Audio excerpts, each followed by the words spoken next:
External Advisory Group final report, and I'd like to invite Gary Moore and the rest of the team to come to the table. Kieran Horn. Yep. Chris McKenzie.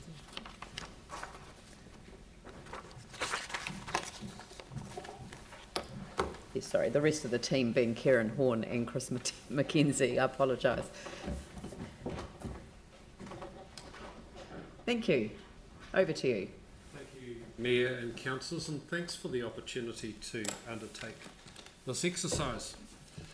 3 years ago, this group took quite a blunt knife to the whole exercise of the capital budgets. We recommended a $3 billion reduction in expenditure over 10 years. Council finally settled on $2.5 billion. That quite possibly saved the pressure on sale of council assets. This time we've changed and we took a different approach. We focused on paying attention to a level of detail that councillors often don't have time to actually pay attention to.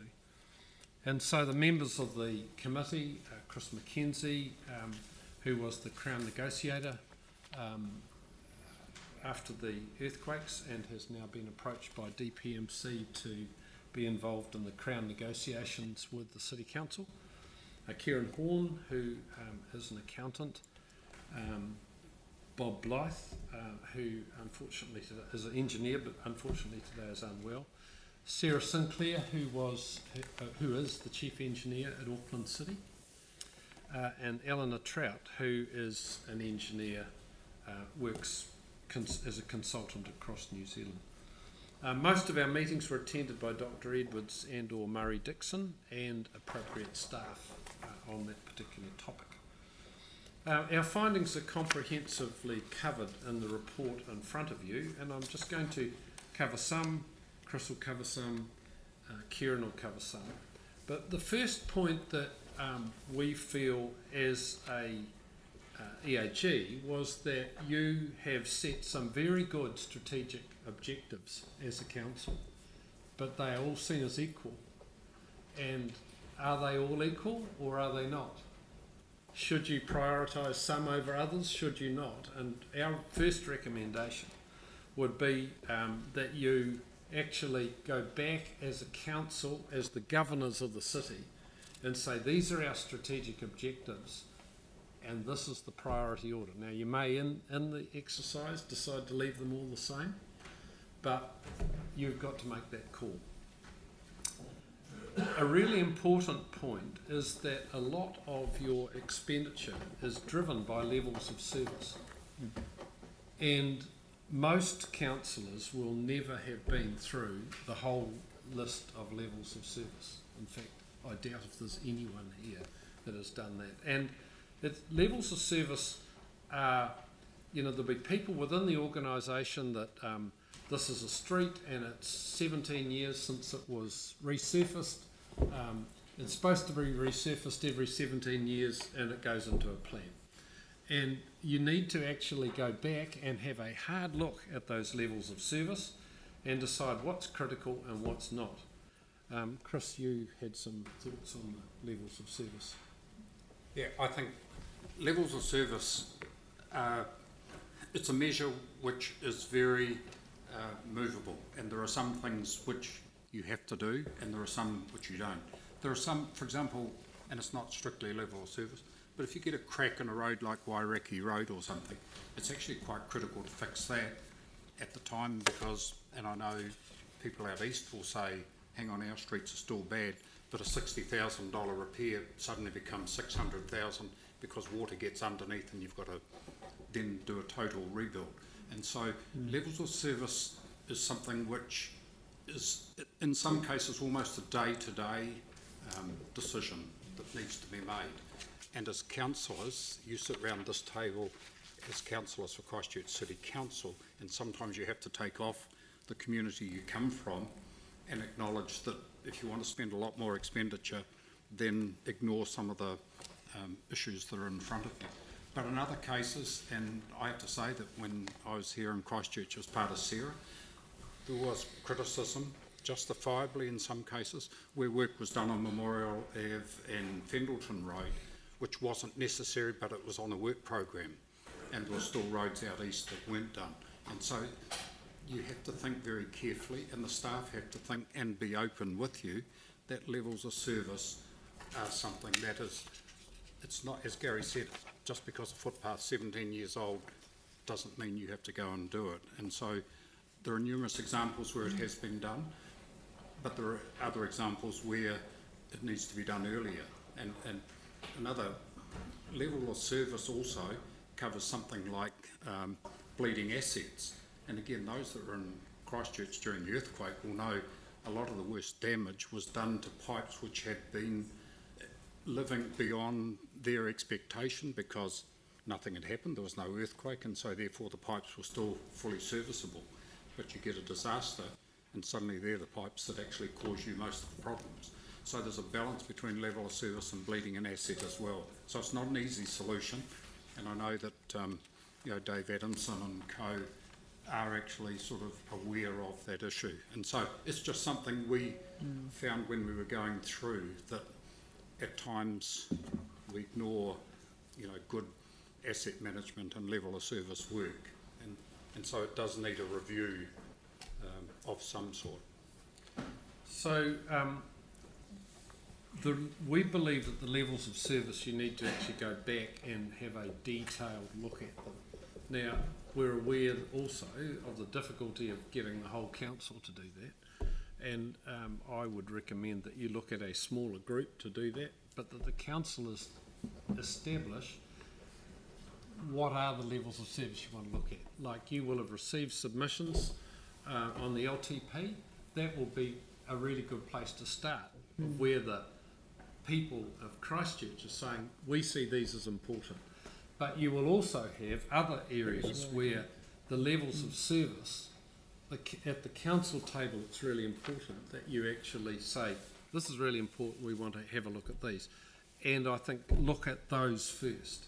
But that's then going to require quite detailed work, where you actually go right down to onto each page and say, is what that level of service says relevant to this 21st century city?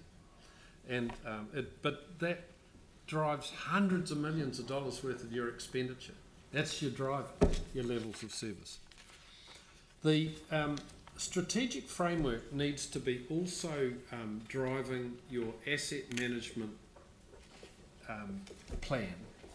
Now, the asset management plan, I know, I can remember sitting at this council table and we decided that something was really important, but and you'd pass it and nothing happened, because there's not a lever for councillors to pull often enough on, actually, we want, this is really important, and that's why you've got to get your asset management strategy driven by your strategic plan, so that you're saying, here's our strategy based on where we think the city should go, and then you have your asset management plans that come underneath that. But the levels of service are what's driving this organisation right now. And I think everybody, look, I can remember sitting at this council table thinking, how the hell did that happen? And it was because it was driven by a level of service that was miles away from the council table. We had to go back and have a look at them. So what we're saying with the asset management strategy is we're saying you need to look at all of the items on your strategy and decide what's required by law, what's essential according to your strategic priorities, what's business as usual, and what's nice to have. It's actually quite a good test. And so we need to, our recommendations, you know, and page after page after page in here, is the plan on how to address those issues. Now, Kieran, you were going to talk on some of these? On the section 17.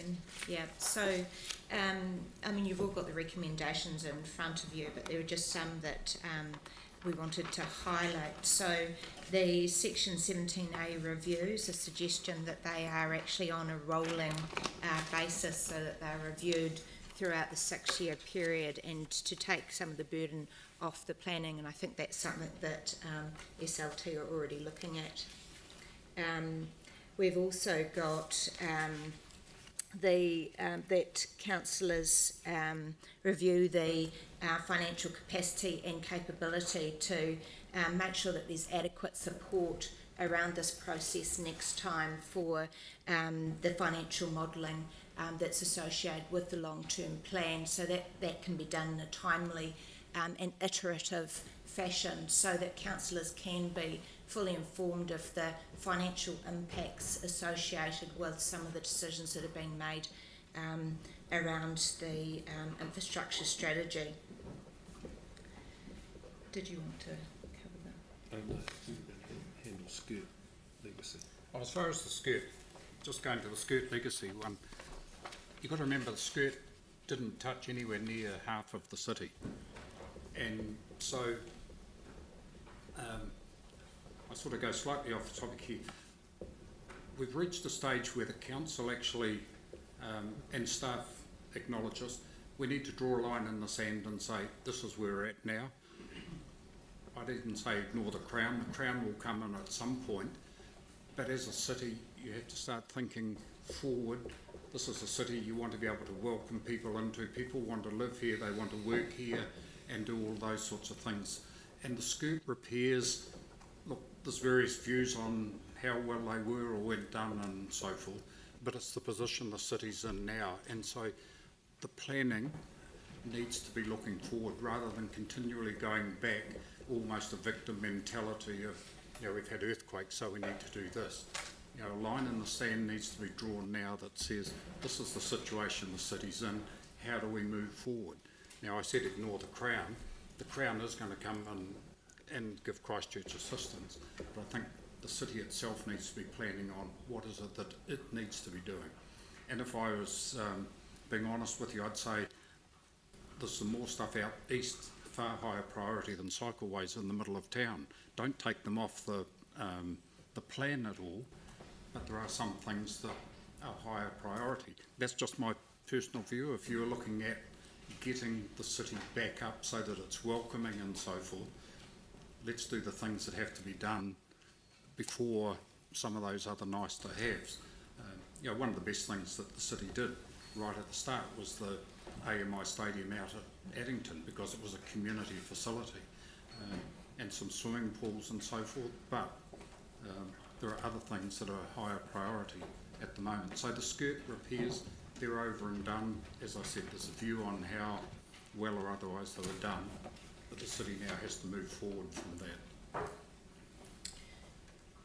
We're also recommending being mindful of the whole of life costs. So the infrastructure strategy has a minimum statutory period to look at of 30 years, but of course some of these assets last much longer, and you shouldn't lose sight of that fact in the planning. And it's really important in that planning that all of the whole of life costs, including the operating expenses relating to that asset throughout its life, are fully considered.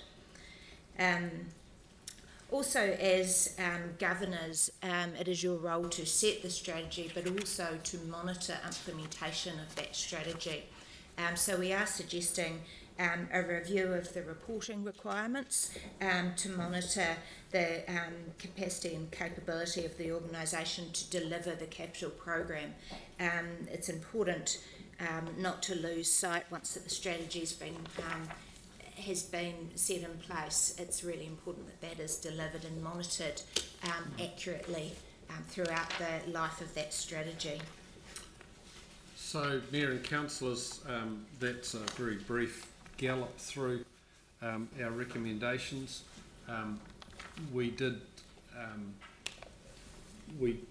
have, it was an iterative process with the staff, and so I think a lot of the reports that came through to you were better because of the EAG questioning how things happen. So it did save tasks at this table.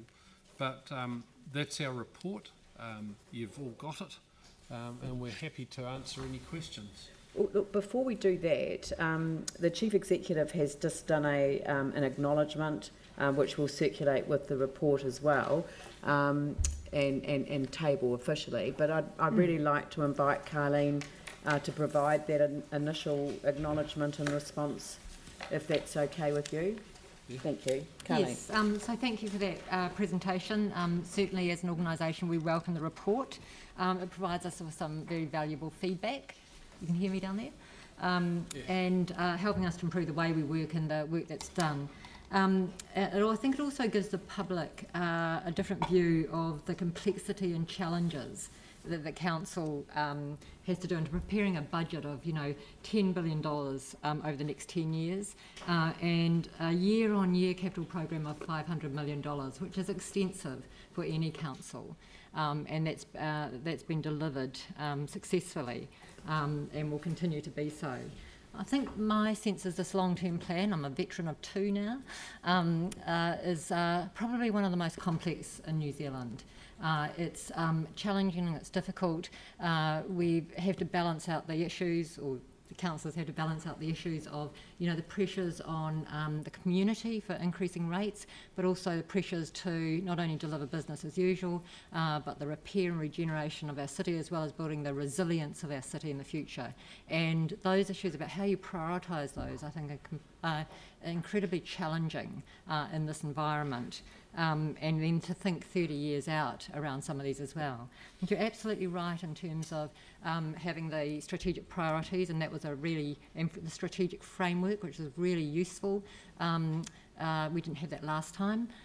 So that's been really helpful. We've been embedding that in the organisation, but it's also part of the LTP consultation.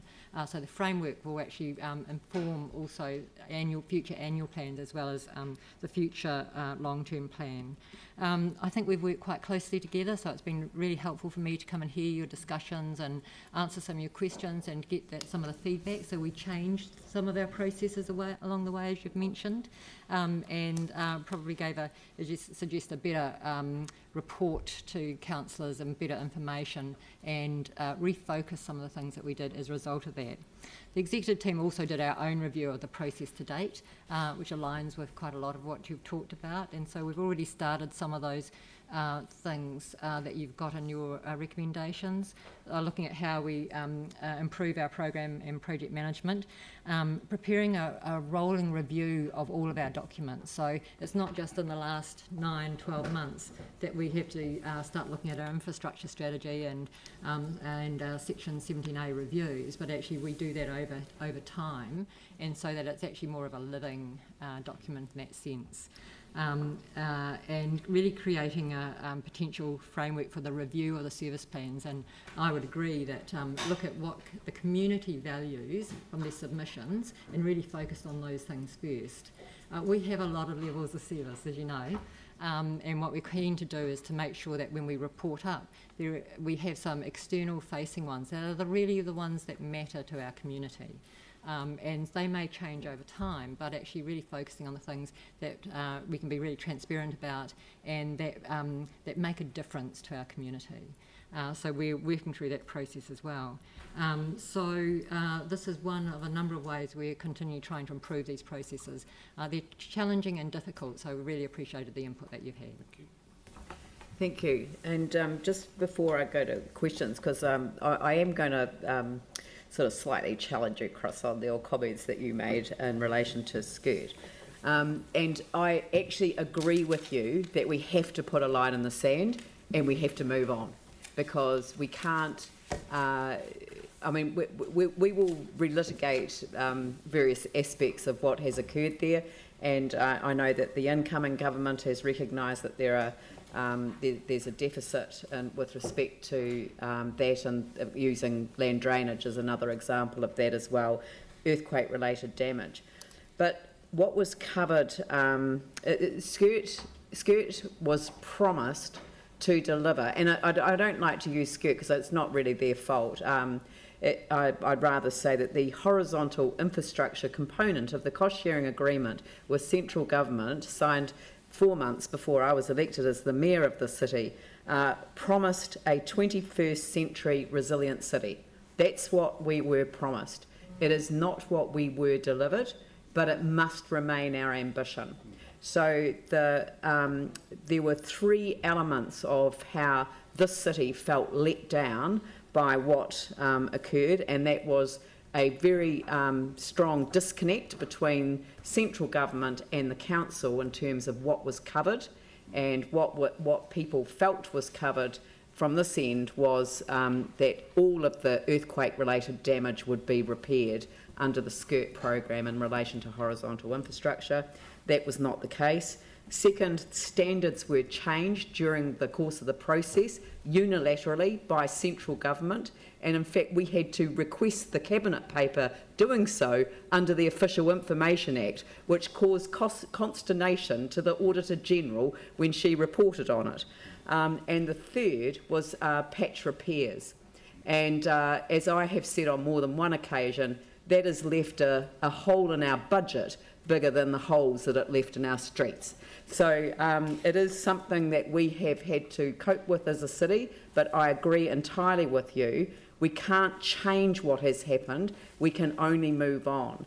Now, what I want you to help us with, because I found the report is incredibly helpful, but you've just described to me one of the hardest decisions that we can make, and that is, how do we measure something that is necessarily movable? As you've used as your example, you know, you don't want to see roadworks on Wairaki Road because people will say, well, that's the west getting preference over the east. But if you can say, we fix this crack for this amount of money and we save ourselves $600,000 down the track in terms of the repairs. And I think back to the project that Orion undertook, where they spent $6 million on a number of resilience measures, but in particular the earthquake strengthening of their small substations, which protected nearly $60 million worth of asset,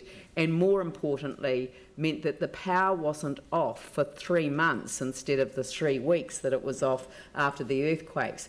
So tell me, how do we actually measure that, and how do we have a governance mechanism that ensures that we're constantly able to provide that oversight, so that we don't get into the BAU mentality around renewals, but actually are focusing on what the real costs are, because it's not just capital, it's the OPEX if you don't do, it's the OPEX if you do. Yeah. Look, the way I'd answer that is that, again, it comes back to the point that we made. Councillors have to set a strategy of what it is that they want delivered. And it was why I used the cycleway as an example. And I'm not picking on cyclists because the chairman cycled to the meeting here today. It's about, you have to decide how much you're going to spend on new or improving what you've got to leave sufficient for what, if you've got a good asset management system, it should be able to identify where there are weaknesses in your current infrastructure. And that's hard to do.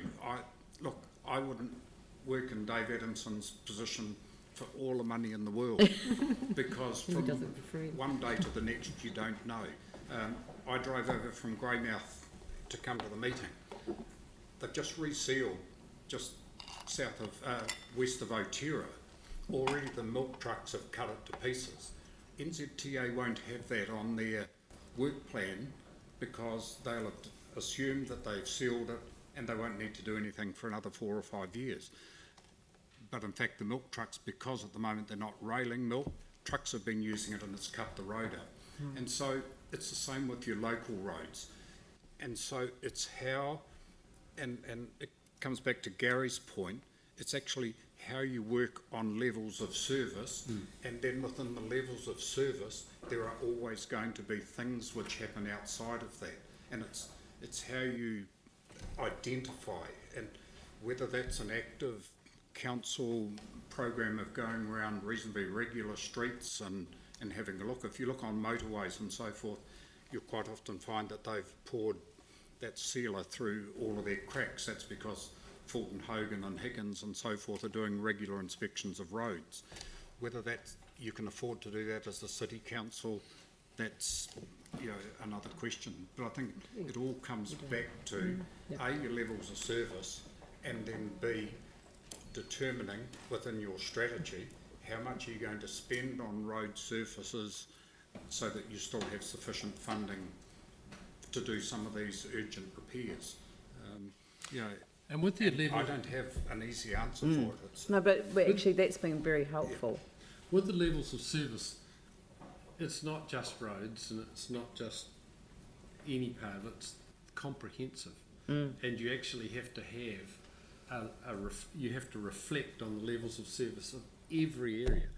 And I can remember many times sitting at this table saying to myself, if this was, no, that's true, if this was my asset, what would I be doing with it? And so we actually have to make the assets that relevant, It has to be, that has to be a really good test of, if this was my money, what would I be doing? Because it's very easy to actually say, oh, it's their money. It's not, it's all of our money. And it has to be measured and it has to be prioritised. Yeah, no, there's crystal clear around the table, because a big focus of this LTP, as you know, is the trying to keep a lid on the rates increase, because, in a post-disaster environment when there's so much to do, there is still a desire to keep the level of the increase down as much as we possibly can. So that's been a driver, and that may or may not be the right approach, but that's the approach that we've adopted. And one of the ways also, people refer to regularly as business as usual.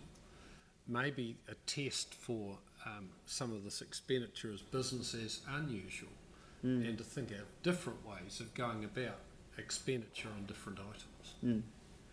Dion, then Sarah, Glenn, Yanni.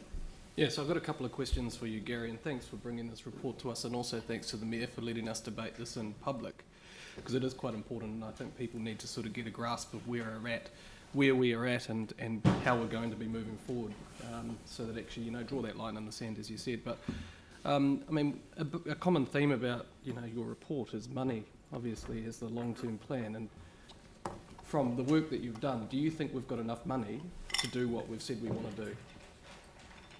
You've got two accountants here. Let's see if we can have a... I actually think so. I actually think that you do have sufficient resources. I think it's a matter of looking at the management of them, and that's what we were talking about with the levels of service. Some of the levels of service you've got are not relevant now and need to be looked at very hard. So yes, you do have enough money, and I would personally be looking at the management of that. Kieran? Yeah, I would just add that, perhaps moving the focus on from just pure cost cutting and prioritisation or deferral to looking at other ways of doing things, and we've mentioned some of those in the report, ways of working smarter or collaborative, in partnership, multi-use, those sorts of things which the council are already focused on. But I think that the costs have been cut probably as far as they can be, so the focus needs to move to other ways of being more efficient. And another one, your report basically says we should go back and redo our long-term plan. Effectively. No.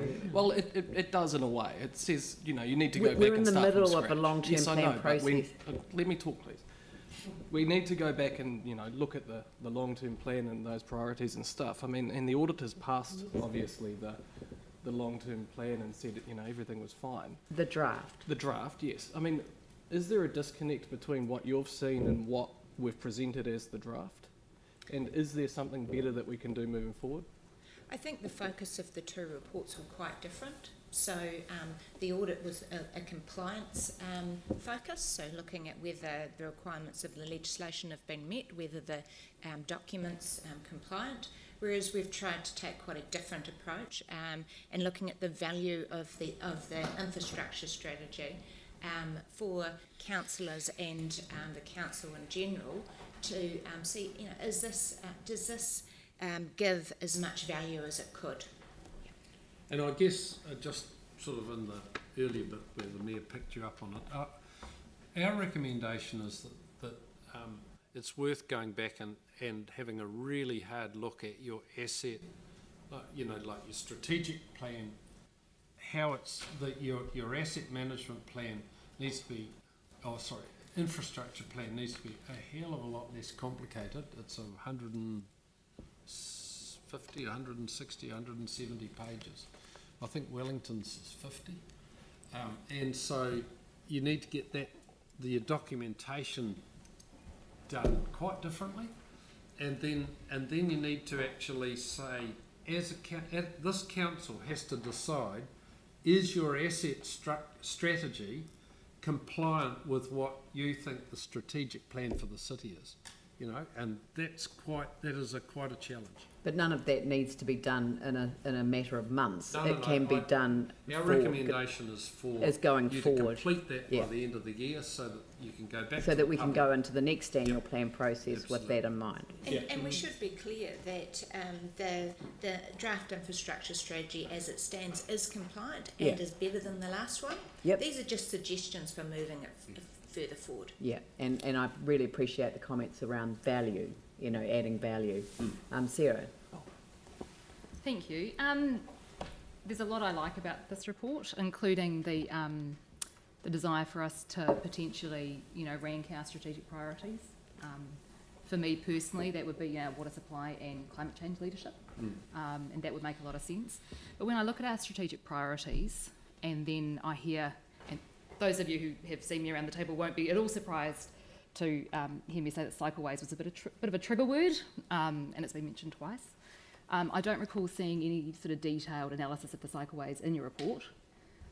So to have a throwaway comment. Tendencies. No, that's about it being a nice to have. And I'm just wondering, when it came to background information for this report, were you able to go through, for example, the Christchurch transport strategy, the long-term transport strategy, the business case behind it, and actually how much money, since we're talking about saving money in the long term, how much money they will save the city long term? And did you have that information when you were going through all of this?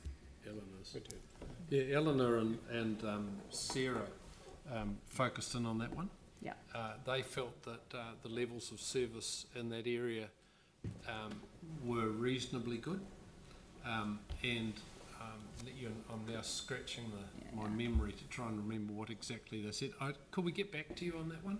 Yeah, it's just because I'm just aware that it tends to be something that's reported, and to have comments made in the public forum from a group like yours who's commenting on our long-term plan and our capital program, making a comment on the cycleways as a nice to have without the full background and stuff with you, there's a likelihood that that potentially could be reported in a way that doesn't have all of the context around it. And so it concerns me when those comments are made that aren't in the report. And yeah, that concerns me, when actually part of the reason we're doing our cycleways is because even apart from the climate change leadership, 53% of our city's emissions come from transport. For the long-term financial benefit, for example, if we get 800 people out of cars, we've saved ourselves a $32 million Litchfield Street car parking building. It makes a lot of financial sense as well going forward as a city.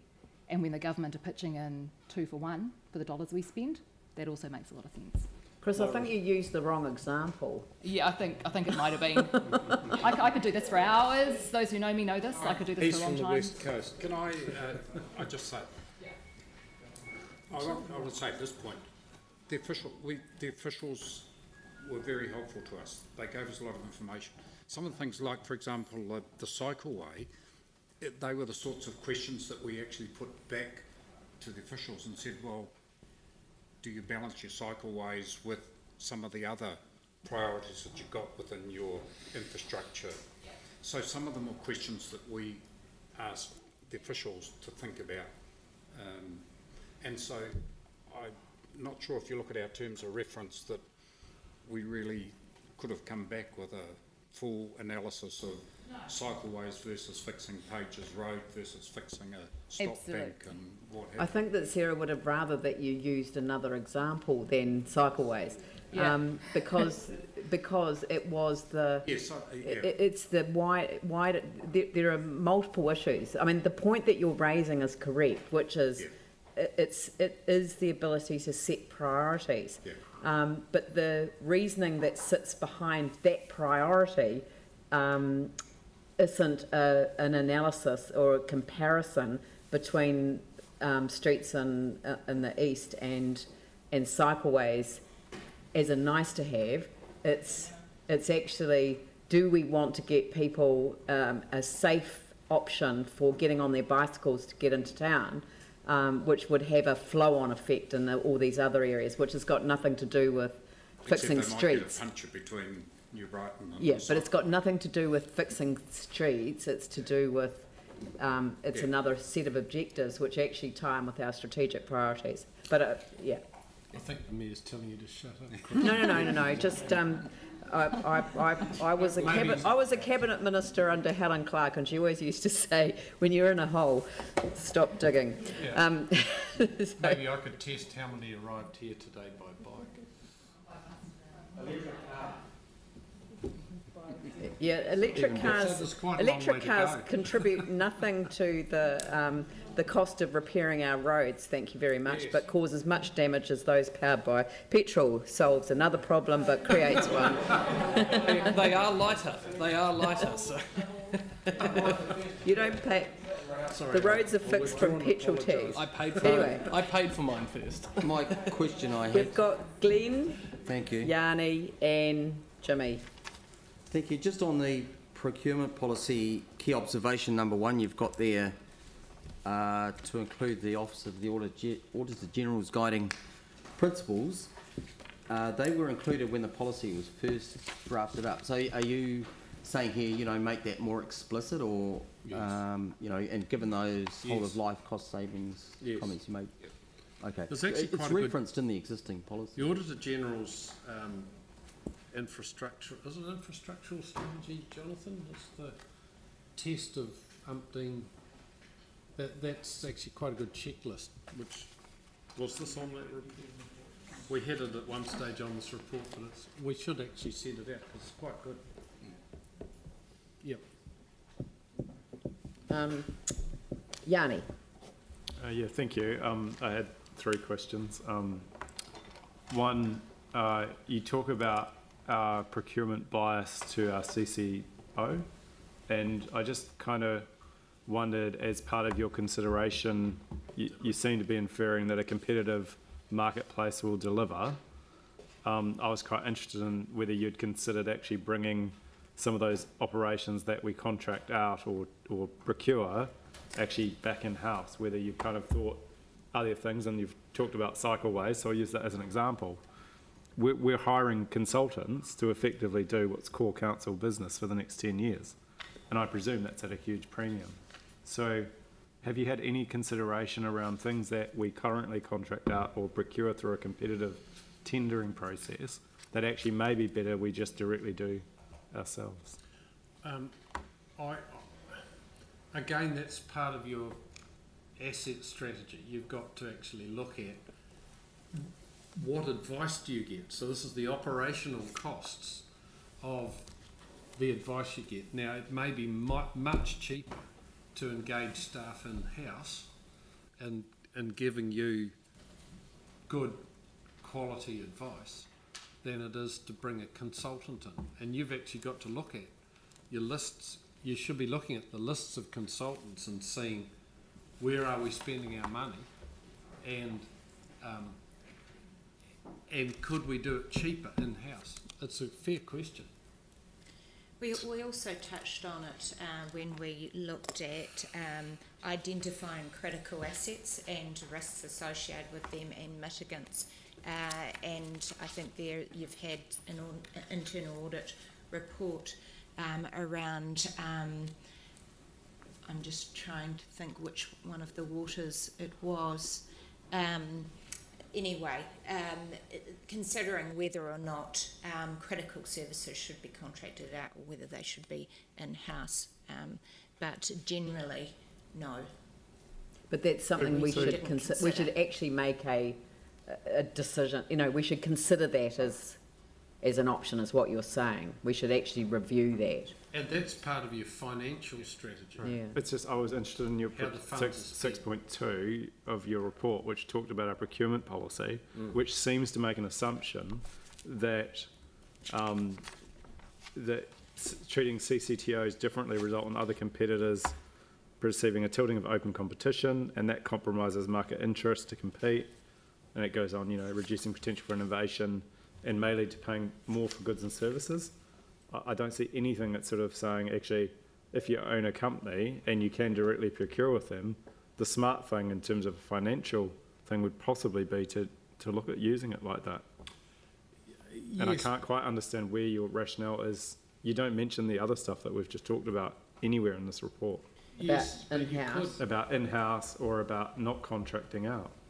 Yeah, but if you are contracting out, and I guess you're talking city care, then you need to be testing them against other suppliers, or otherwise it gets very soft and they see the council as an easy touch. Yeah, but Karen's just picked up on another point, which I think Yanni's talking about, which is perhaps in terms of criticality, you're wanting to look at whether it should be in-house as opposed to contracted at all. But that's another side of it. There are many sides to this. It's not just yes or no, either or. No, I understand that. I just didn't see that other sides in your report. I only saw that one side to say we shouldn't be having a preference to a CCTO. When you implement our policy recommendations, you've got to make sure that you allow for that. Right. Okay. And those comments are made within the context of the procurement policy, so that's when you are procuring outside the organisation. Right. And so I've raised the issue also on the back of that, of whether the knowledge should be embedded within the organisation too. Yeah, so you've got to, and I think certainly I've had a conversation with the chief executive around some of the critical infrastructure, but also things that we require for our cities.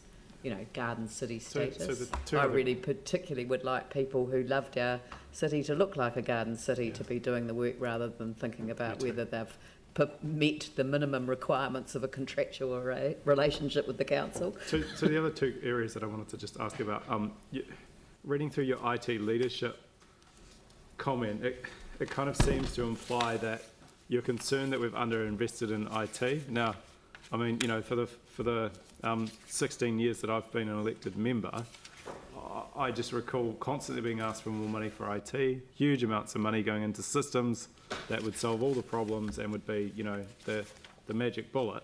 But yeah, it always seems to be an area that needs more money, and the costs just seem to be going up and up and up. So I'm just trying to kind of understand it, or just wondered if you could just kind of give a snapshot of what your thinking is around IT, because I thought you'd be saying, actually, you're spending too much and you should look at reducing.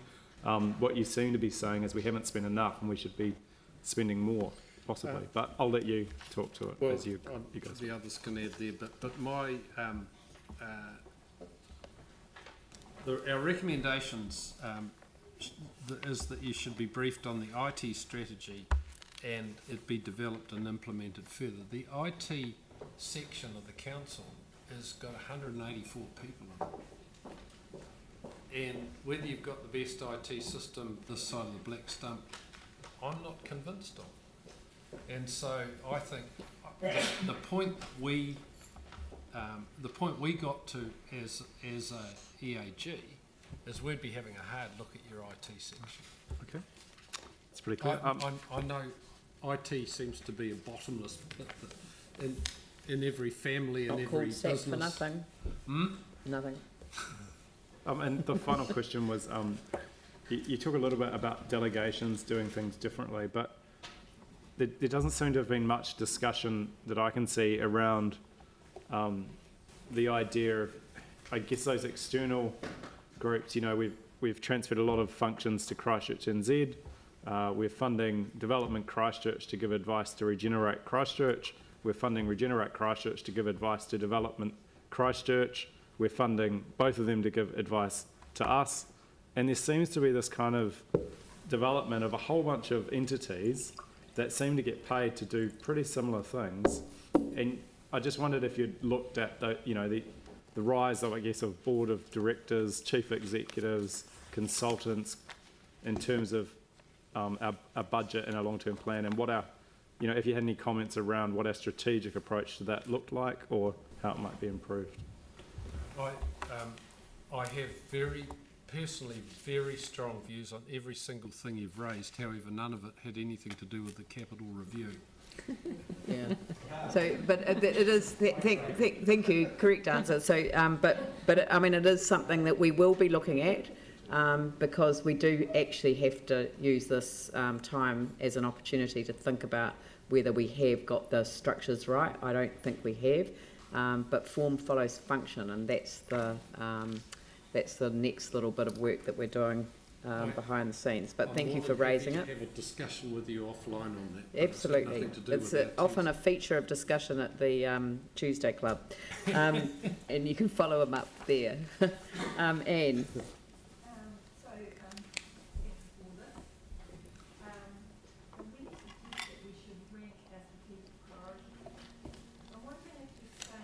In an indirect way that we may not be clear about our vision for the city? May not be clear about our vision for the city. No, if you, I've got a different numbering system from the rest of you. I've got page 12, but if you look at your strategic priorities, they're a very good list. And if I looked at them, there's not a lot I'd add to them. I'm aware that you page came 14 about, on out. I'm aware that you came about them in a long iterative process, but I think it's for the staff. It's difficult if the council table doesn't say that's our top priority and that's down there, so that, because that'll drive your capital budgets, and it'll drive your levels of service as well, and so. You know, you could just about fit anything into those as a level playing field. But once you start, and this was something that Sarah Sinclair from Auckland City was really strong on. She said, you know, the impact of global warming, what is that, how's that going to impact on your coastline, how's that going to impact on, and she went through various issues for us that they are doing in Auckland. And it was really helpful because, that's something that's going to drive costs way beyond the 10 years, but you've actually got to start thinking about them now. And I think Carleen made a really good point earlier that setting the strategic framework is only the beginning. It's the first step. Actually embedding that within the organisation is the hard part, and so that it gets to a stage where it is actually forefront, it's clear and forefront in the minds of those that are starting to set these plans in place. And that's the real challenge in any strategic discussion. And one of the things that will happen out of this exercise, Anne, is some favourite projects will fall over. They will be less. Because you prioritise things, something, the result of that is some sacred cows are slaughtered. Jimmy. I'm not thinking of anything in particular. That question asked already, but probably I take a different way to ask. Because I review the strategic priorities, you particularly emphasize your report need to prioritize which one is first, which one is the last, etc. But all these six are the strategic priority. Actually, is to achieve a community outcome. For instance, like a strong community, that's highly in relation to the enabling active citizenship connected community to achieve those outcomes. But regarding livable city, there's kind of the develop vibrant, prosperous, sustainable 21st century city to support those livable city. I just want to know if we reprioritize those strategic priority, whether regarding to the high-level community outcome, we still need to prioritize which one is most important. Like health environment is most important, or stronger community is important, or equally important. This is my question. Yeah, look, I don't think it's possible in a session like this to actually answer that question. One of the important things when dealing with strategic priorities is to actually have somebody working with the council in going through a process of what does this mean? And then as you've defined each of them, you say, well, actually, after our consideration, that one's more important than that one. But you can't, just looking at them, I said you could fit anything into those, but actually, when you look hard at these and you define, actually that's what this means, then you can say we can rank them. And some you might have second equal or third equal or whatever, but you've still turned your mind so that then enables your infrastructure strategy to be driven, and you've got the levers to pull on and off, which you don't have right now. You can say, actually, we're going to do that. And Sarah? Just following on from that and thinking about, we could rank them, but then the situation that we find ourselves in is going to change. So, for example, the water situation. Yeah. We, at the moment, a safe and sustainable water supply and improved waterways is top for us right now. So if we had put another one as a top priority, then we kind of, don't they have to be quite fluid in terms of, and responsive rather than, and maybe that's what we're trying to do by having them. But that's what we'll debate. Right. I mean, Right, okay. you know, that's the debate. Right, And okay. we don't need to debate all of these issues now. You know, we've been presented with a report.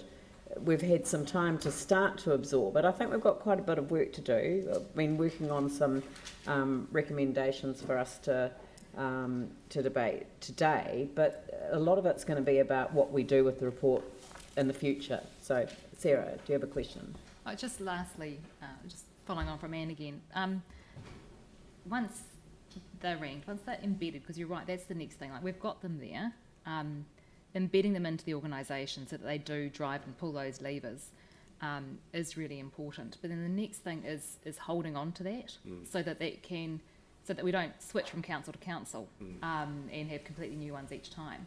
So have you got any thoughts about how we keep these as a sustainable vision across maybe multiple councils? Because it's only when you're able to have them long term that those levers actually work. Because if you keep pulling different levers all the time, you're just going to stay where you are and the organisation starts to ignore you.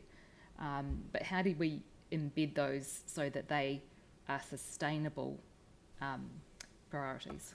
It's all about culture. Yeah, that's the question for the Chief Executive, really, because it is about the culture of the organisation.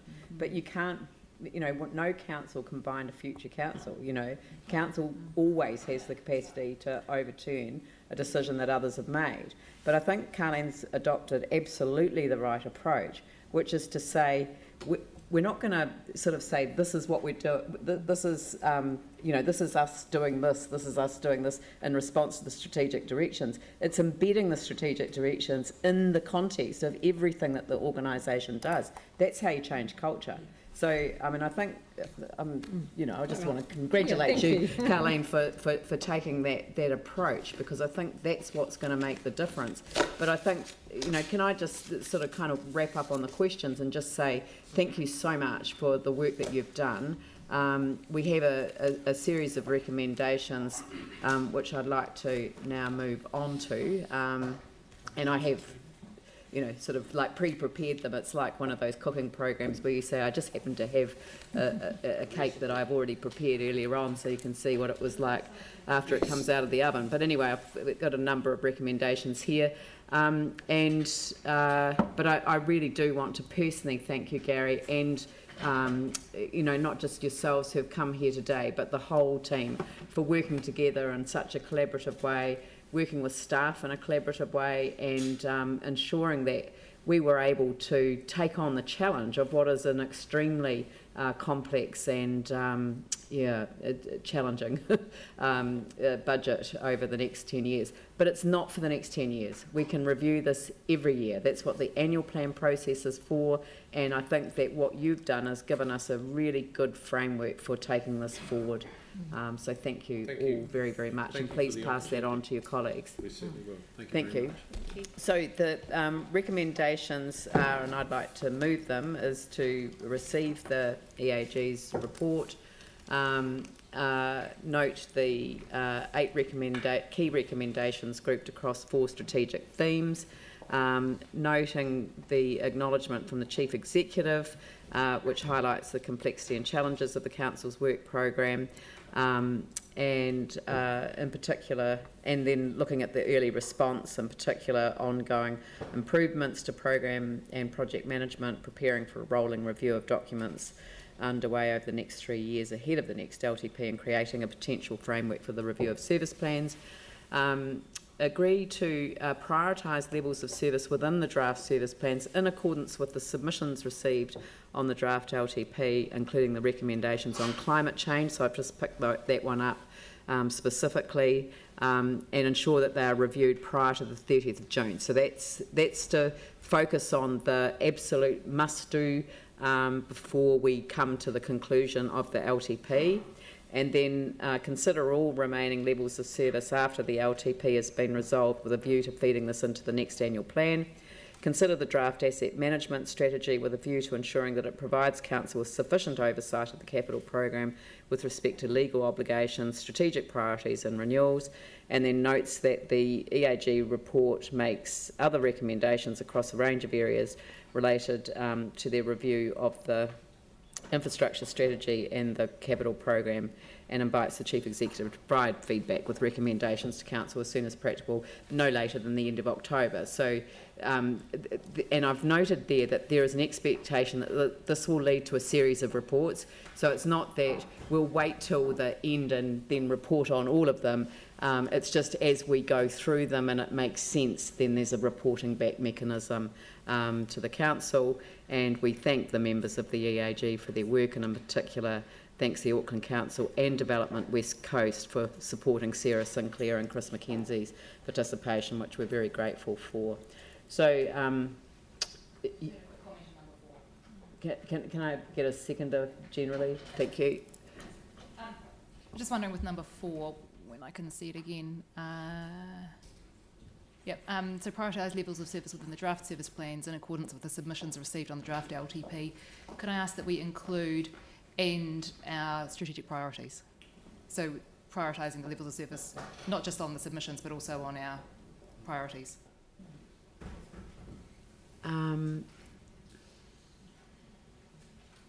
4A, in accordance with the submissions received on the draft LTP and the strategic directions or strategic priorities.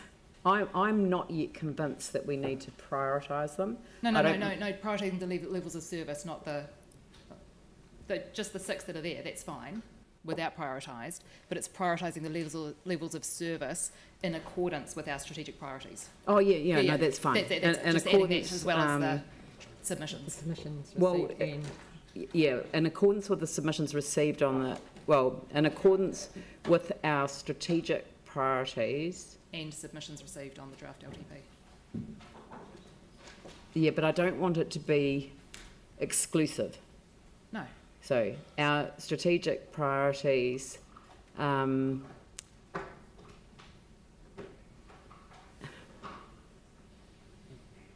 but it's our legal obligations as well. So, and they're not in our strategic priorities. But the strategic priorities were in the consultation document. So we no, I understand that, but it's exclusive. It stops being inclusive.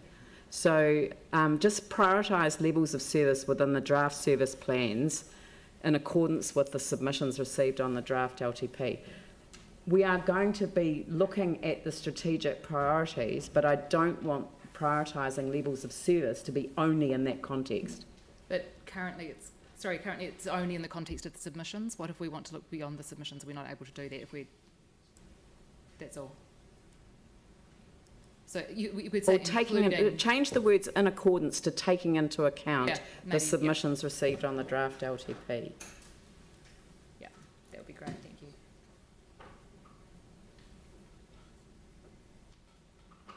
And including the recommendations on climate change.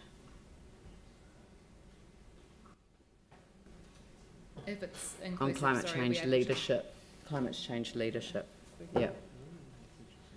So it's just yeah. requiring that. Yeah. Yeah. So thank you. That's very helpful. So so I've got the mayor moved, deputy mayor, yep, seconded. So so we're just generally quite happy to put the resolution. I'll put the motion. All those in favour say aye. Aye. Those opposed say no. That's carried. Thank you very much. Thank you.